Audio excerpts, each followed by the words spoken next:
தளபதி 69வது திரைப்படத்துல தீபம் சுடர ஏந்தியவாறு ஒரு கை மட்டுமே போஸ்டர்ல இருந்தது. கூடவே ஒரு வாசகமும் இருந்தது. பார்த்த உடனே இது பக்கா அரசியல் படமாகத்தான் வரப்போகுது அப்படின்றது நல்லாவே தெரியுது. வினோத் சாரும் ஆரம்பத்துல இருந்தே விஜய் சார் வைத்து படம் எடுத்தால் அது அரசியல் படமாகத்தான் இருக்கும் அப்படின்னு சொன்னாரு. அதுவுமே இந்த போஸ்டர் வெளியானதும் ஏற்கனவே கமல் சாரை வைத்து ஒரு படத்தை எடுக்க நினைத்தார் நம்ம வினோத் அவர்கள். அது சம்பந்தமான போஸ்டருமே வெளியாச்சு. அதிலுமே கமல் அவர்கள் ஒரு தீபத்தை ஏந்தியவாறு தான் போஸ்ட் கொடுத்திருப்பாரு. அதனால கமல் அவர்களுக்கு சொல்லப்பட்ட கதை தான் தளபதி 69வது படமா அப்படின்னு ரசிகர்கள் கேள்விகளுமே எழுப்பிட்டிருக்காங்க.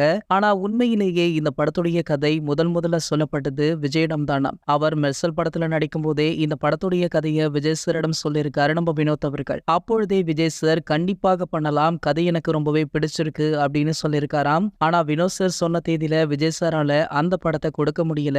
அதனால அந்த கதை விஜய் சேதுபதியிடம் சென்றது. அதன் பிறகு பாத்தீங்கன்னா தனுஷிடம் சென்றிருக்கு. இவர்கள் அனைவரையுமே தாண்டி கமல் அவர்களை வந்தடைந்ததாம். கமல் சாருமே கடைசியில கைவரித்த நிலையில மீண்டும் விஜய் சாரிடமே இந்த கதை சென்றிருக்கு. தற்போது அது விஜய் சாருடைய 69வது படமாக உருவாகவுமே இருக்கு. இது போன்ற தளபதியை பற்றி வெளியாகும் அனைத்து செய்திகளுமே நீங்கள் உடனே தெரிஞ்சுக்க நம்மளுடைய தளபதி 360 அப்படின்ற நம்ம சேனலை சப்ஸ்கிரைப் பண்ணிக்கோங்க.